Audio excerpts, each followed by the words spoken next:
अरे मंगलू, कहाँ है? कितने दिनों से गांव नहीं आया माँ की खोज खबर लेने। तभी मीना आ जाती है। अरे दादी साहब, कैसे आना हुआ? बताया नहीं हम स्टेशन आ जाते। ये बोलते हुए मीना अपनी दादी सास के पैर छूने के लिए झुकती है कि दादी सास जोर की लात मारती है। बड़ी आई, कैसे आना हुआ? मेरे पति का मकान है ये, और तेरे बाप ने क्या दिया जो तू पूछ रही है, हैं? और ये क्या पहना है? न साड़ी न सर पर पल्लू, बात बात पर जबान खुलती है। दादी सास बोलना रोक ही नहीं रही थी। मीना को गुस्सा आने ही वाला होता है कि उसकी सास आ जाती है। घर की औरत पार्ट 3। मीना का घर ठीक से ही चल रहा था। मतलब अब सास और बहू दोनों कमा रही थी, खुद की जिंदगी जी रही थी, मिलजुल कर रह रही थी। लेकिन कहते हैं ना, दुख के दिन नहीं टिके तो सुख के दिन कैसे। अरे मंगलू, कहाँ है? कितने दिनों से गांव नहीं आया माँ की खोज खबर लेने। तभी मीना आ जाती है। अरे दादी साहब, कैसे आना हुआ? बताया नहीं हम स्टेशन आ जाते। ये बोलते हुए मीना अपनी दादी सास के पैर छूने के लिए झुकती है कि दादी सास जोर की लात मारती है। बड़ी आई, कैसे आना हुआ? मेरे पति का मकान है ये, और तेरे बाप ने क्या दिया जो तू पूछ रही है, हैं? और ये क्या पहना है? न साड़ी न सर पर पल्लू, बात बात पर जबान खुलती है। दादी सास बोलना रोक ही नहीं रही थी। मीना को गुस्सा आने ही वाला होता है कि उसकी सास आ जाती है। क्या बात है मीना, कौन चिल्ला रहा है? मैं हूँ मंगलू की दुल्हन। बहुत चपर चपर कर रही है ये मीना बहू, इसकी जुबान पर लगाम लगवा ले। मम्मी जी, मेरी बहू है, घोड़ा थोड़ी ना है जो लगाम लगवा दूं। तभी वहाँ मंगलू यानी कि मीना का ससुर आ जाता है और मीना की सास को एक जोर का तमाचा लगा देता है। वाह, जुम्मा 2 दिन हुए नहीं कमाना शुरू किए, मेरी माँ के सामने होशियार बन रही है। मैंने बुलाया है माँ को, ये रहेंगी तो कम से कम इस घर की औरतें औकात में रहेगी। अरे जब से कमा रही है सर पर चढ़कर नाच रही है। चिंता न कर मंगलू, मैं आ गई हूँ ना, दोनों को लाइन में लगा कर रखूंगी। दोनों बहू ने मेरे मंगलू की जिंदगी खराब कर रखी है। तभी वहाँ पोता यानी कि मीना का पति आ जाता है। पोता जो कि दादी का दीवाना था। दादी मुझे क्यों नहीं बताया कि आप आने वाले हैं? मैं गांव आ जाता कार लेकर आपको लेने। अरे तू तो जानता ही है, कार में बैठ नहीं पाती। पता नहीं बहुत दिनों से लग रहा था कि तू और मंगलू परेशान है। आज मन नहीं माना तो आ ही गई मैं। देख यहाँ आकर पता लग रहा है। क्या पता लग रहा है दादी? यहाँ तो सब ठीक है, किसी को कोई परेशानी नहीं है। क्यों माँ, क्यों मीना, क्या हो गया? इन दोनों को क्यों परेशानी होगी? इन लोगों ने तो परेशान करके रखा है। माँ और मीना के बारे में कैसी बात कर रहे हैं पापा? क्या हो जाता है आपको रह रहकर? तू तो खाना बना बना कर बेशर्म हो गया है, लेकिन मैं नहीं। मेरी माँ आ गई है अब इस घर में। अब यहाँ सब वैसे ही रहेंगे जैसा मैं चाहता हूँ। देख मंगलू, तेरी बहू काम करती है तो मुझे कोई लेना देना नहीं है, लेकिन मेरी बहू कोई दर्जी का काम नहीं करेगी, साफ साफ बोल रही हैं। लेकिन दादी साहब, वो तो बहुत अच्छा बुटीक चला रही हैं। बहुत अच्छा चला रही है, लेकिन हम लोगों ने अपने घर की बहू से ना काम नहीं करवाना। अरे इसके बाप को शादी के वक्त ही बोल दिया था, और इसके बाप जिन्होंने दहेज में एक साइकिल दी थी ना, किसे हाथ जोड़कर कह रहा था, मेरी बेटी आपके घर आ गई, इससे सौभाग्य कुछ नहीं। अब देखो इसकी बेटी, बहू आ जाने के बाद सर पर चढ़ रही है मेरे मंगलू के। मीना जो कि सास की बुराई सुनकर परेशान हो जाती है। दादी साहब, छोटा मुंह बड़ी बात। लेकिन क्या पिताजी ने आपको बताया नहीं? सासू माँ ने अपने पैसे से ससुर जी के जन्मदिन में कार दी थी। ससुर जी इतने साल से स्कूटर से जाते थे, अब कार से जाते हैं। क्यों ससुर जी, बताया नहीं आपने? क्यों रे मंगलू, कार ले ली तूने? मुझे तो तू पैसे भी नहीं भेज रहा। 2 महीने से कैसे कैसे दिन काट रही थी और तू यहाँ कार से घूम रहा है। आप भी सासू माँ को अपने बैंक अकाउंट की डिटेल दे दीजिए दादी साहब, वो डाल दिया करेंगी पैसे आपके अकाउंट में। क्यों सासू माँ? मंगलू यानी कि मीना का ससुर, जिसने अपनी माँ को गांव से सिर्फ अपनी बीवी को लगाम लगाने के लिए बुलाया था, ये सब देखकर जोर से चिल्लाता है। मीना बहू, चलो दादी सास आई है, ये नहीं कि खाने पीने का इंतजाम करे। अरे माँ, तू भी किन लोगों की बात में आ रही है। चल मेरे साथ मेरे कमरे में चल। ससुर अपनी माँ को लेकर कमरे में चला जाता है और दोनों बैठकर वैसे ही पंचायत शुरू कर देते हैं जैसे कोई बहू अपनी माँ से सास की बुराई कर रही हो। देख मंगलू, गलती तो तेरी ही है जो तूने घर की जनानियों को काम के लिए बाहर निकाला। दूसरे तेरे पापा को देखा था, कभी मुझसे फालतू बोलते। अरे मरते दम तक तेरा बाप मेरी मुट्ठी में रहा है, यही सिखाया था मैंने तुझे। क्या बोलूं माँ, जब से ये मीना बहू घर आई है ना, इसने घर का सारा इतिहास भूगोल बदल कर रख दिया है। उस तितली से तो मैं बाद में निपटूंगी, पहले तेरी वाली को तो ठीक कर दूं। अरे बहू क्या आ गई, खुद को टाटा अंबानी समझने लगी है।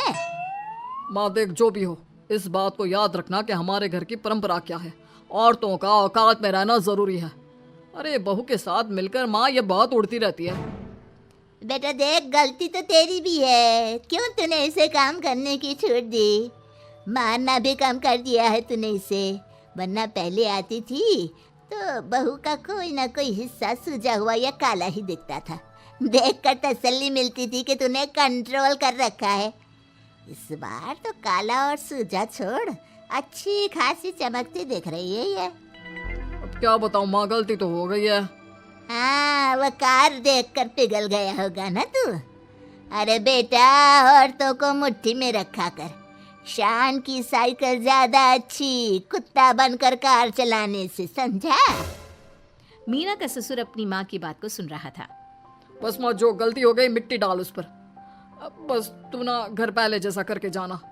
ये सब ना बहू का किया धरा है, समझी। मतलब बहू को ठीक करना है तो बहू को लगाम लगाना होगा। ठीक है। दोनों माँ बेटा बातें करके सो जाते हैं। सोने के बाद अगली सुबह मंगलू की बीवी यानी कि मीना की सास, माँ जी उठिए, ये लीजिए गर्म पानी और ये दादुन। चलिए तो याद रहा तुझे, वरना मैंने तो सोचा था कि बहू के चक्कर में पागल ही हो गई होगी बिल्कुल। अरे बहू के चक्कर में पागल होने का क्या मतलब होता है माँ जी, उसने मुझे मेरे पैरों पर खड़ा होना सिखाया है। मैं तो कहती हूँ उसके जैसी मेरी बेटी होती ना तो शायद मैं बहुत पहले जीवन का मतलब समझ चुकी होती। तो दादी सास को समझ में आ जाता है कि सारा मामला मीना पर जाकर ही ठीक होगा। वो सोच लेती है कि अपनी बहू को छोड़कर पहले मीना को सही करना है। फिर अगले रोज, अरे मेरे पोते के पास तो मेरे पास बैठने का वक्त भी नहीं है, हैं? अरे कैसी बात करती है दादी, तेरे लिए तो मैं नौकरी भी छोड़ दूं।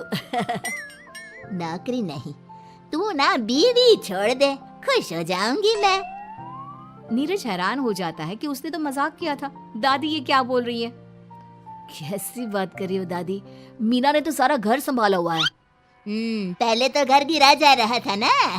तेरी मीना के आने के पहले ना घर में चूल्हा जल रहा था, ना कोई रोटी खा रहा था। क्यों? नीरज को दादी बीवी के खिलाफ खूब कान भरती है। तू सही कह रही है दादी, औरत पैर की जूती और हाथ की मुट्ठी में ही ठीक लगती है। मीना ने ना सिर्फ घर का माहौल बिगाड़ा, माँ को भी पिताजी की इज्जत करनी छुड़वा दी। अब ठीक बोल रहे हो, घर को बिगाड़ने की मेन जिम्मेदार तो मीना ही है दादी। अभी उसे ठीक किए देता हूँ। तभी वहाँ पिता भी आ जाता है। देख बेटा, तो रोटी कम खाना मंजूर, लेकिन इन औरतों के आगे झुकना मंजूर नहीं। तेरी दादी ने घर की परंपरा बनाकर रखी, मजाल कि मेरा बाप मेरी माँ के सामने कुछ कह लेता। पर पापा एक बात पूछनी थी। रहने बेटा, तू ना कंफ्यूज है जीवन में, तू ना कंट्रोल कर पाएगा अपनी जनानी को। मंगलू, मेरी तो टिकट ही करा दे गाँव की। तुम लोगों के घर तो मर्दों की कोई इज्जत ही ना है, और ये मेरे घर की परंपरा ना है। मैं चली। अरे ना ना दादी, मैं तो बस देख अब मैं कैसे कंट्रोल करता हूँ इसे कल। फिर अगले रोज मीना ऑफिस के लिए तैयार हो रही थी कि देख मीना, आज मेरे दफ्तर से कुछ लोग खाने के लिए आ रहे हैं, तो शाम के खाने में, लेकिन आज तो मेरी मीटिंग है, फिर घर आने में मुझे देर हो जाएगी। तो मैं क्या करूँ? बोला ना शाम को खाना बनाना है तो बनाना है, समझी। मीना को पति की बात अजीब लगती है, पर वो दादी सास के सामने कोई भी ड्रामा क्रिएट करना नहीं चाहती थी। ठीक है, मैं शाम को जल्दी आ जाऊंगी। अच्छा क्या खाना है प्लीज जल्दी से बता दीजिए। पर बेटा तू तो। बहू सास को चुप रहने का इशारा करती है, लेकिन पोते को तो लड़ना था। वो मीना पर जोर से चिल्लाता है। मीना देख, ज्यादा हीरोइन मत बन। आज ऑफिस जा रही है तो जा, लेकिन सुन, तुरंत रिजाइन देकर घर आ जाना। ना मुझे तेरी कमाई चाहिए, ना ही तेरी नसीहत। आज से घर में वही होगा जो मैं चाहूंगा, समझी? अरे कैसे लैंग्वेज बोल रहे हो? ये तुम्हारी बोली नहीं है। कौन सिखा रहा है तुम्हें? तभी दादी सास आ जाती है। क्या बोलना चाह रही है बहू? मैं मुन्ने के कान भर रही हूँ, हैं?